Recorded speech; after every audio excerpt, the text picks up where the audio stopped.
All right, let's get into it. We're diving deep today. And, well, to be honest, this is something I think we all need a little help with sometimes. Oh, yeah. Staying positive, right? When Mm, things get tough. yeah, Especially, absolutely. one of our listeners wrote in and asked us for ways to kind of keep that sunshine Yeah. outlook, even when things are, Yeah. well, a little bit on the gray side. And we found this excerpt. It's called How to Be Positive in Bad Times. And, Oh, I thought with your help, maybe we could yeah, turn it into something a little bit more absolutely. actionable, for our Oh, listeners. yeah, for sure. I think a lot of times, and this is what's so interesting about this piece, is we're told, like, oh, just look on the bright side, Mm. stay positive. But the reality is, we're human, right? Like, Mm. we experience difficult emotions. That's part of life. Right. And actually trying to, like, bypass them or, like, skip over those emotions can actually be counterproductive. So are you saying, like, the first step is almost to give yourself permission to not be, like, Yes. happy and positive all the time? Exactly. Exactly. It's like, imagine trying to hold a beach ball underwater, right? It takes energy and it's going to pop up eventually. And feelings are kind of similar, right? This excerpt even mentions this study where, like, people who were told to suppress their emotions while they were watching, I think it was a stressful movie, Oh, wow. they actually had higher blood pressure afterwards than the people who just, like, let themselves feel what they were feeling. Interesting. So Yeah. we got to acknowledge the not so fun stuff too. Exactly. Like, just acknowledge, okay, this is what I'm feeling, even the yucky stuff. Right. And that's the first step to, like, actually moving through it. Okay, so we've let ourselves, feel those feelings. Yes. What's next? Like, are there actual tools to, I don't know, repaint that picture maybe? Yes. And this excerpt actually talks about a concept called reframing. And it's so interesting because our brains are, like, wired to make these quick judgments about situations. Right. But those judgments can be, like, totally skewed, especially when we're stressed, right? Mm. So, for example, if you lose your job, your brain might immediately jump to, like, oh, I'm a failure. This is awful. Yeah. But what if instead of that, we ask ourselves, okay, what else could this mean? Like, maybe losing your job is actually the push that you needed to start that business you've always dreamed of. Okay, I love that idea. Right. But I think where I get stuck is I feel so overwhelmed when I'm going through something Right. that, like, reframing almost feels impossible. Mm. Like, I can't even find the frame, let alone repaint it.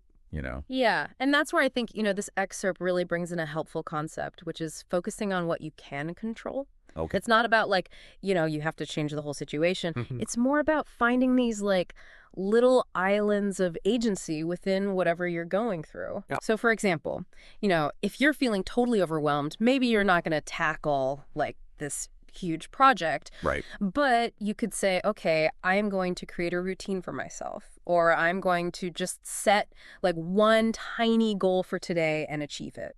So even something like making my bed in the morning, that could count. Totally. Because it's not about, the size of the action. It's about the signal it sends to your brain. Mm-hmm. And this excerpt, it talks about how these small wins, they build up what they call self-efficacy, Okay. which is that feeling of, like, I can do this. I can handle things. Got it. And that can be so huge, especially when you're facing, a mountain of a problem. Okay, I like that. That Yeah. makes a lot of sense. And you actually just touched on something I wanted to ask about, which is gratitude. Yeah. I feel like that's become such a buzzword lately. It is. But does the excerpt actually go into, like, why it helps? Oh, it totally does. It goes way beyond just, like, counting your blessings or thinking happy thoughts, right? There's actual neuroscience behind it, which I find so fascinating. Wow, Like, yeah. studies have shown that practicing gratitude can actually increase activity in the parts of the brain that are associated with happiness and reward. Wow. So it's like literally training your brain to focus on the good stuff.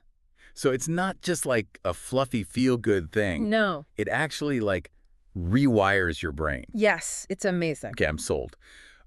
Are there, like, any specific exercises or things that the excerpt suggests? Yeah, it has a few. So one that, like, a lot of people have heard of is keeping a gratitude journal, All right. where you just write down, even just, like, one small thing each day that you're grateful for. Okay. Another thing it talks about is savoring walks. Savoring walks. Yeah, where you basically, like, go on a walk and you're intentionally paying attention to, like, the positive things in your surroundings. Interesting. It could be, like, the way the light is hitting the leaves, or the sound of birds chirping, or even just like a friendly face that you pass. Mm-hmm. And then I think sometimes we underestimate this one, but just like saying thank you sincerely to the people in our lives, like really meaning it, can be so powerful. Okay, this is awesome. I feel like so much more equipped to handle the bad times now. But Yeah.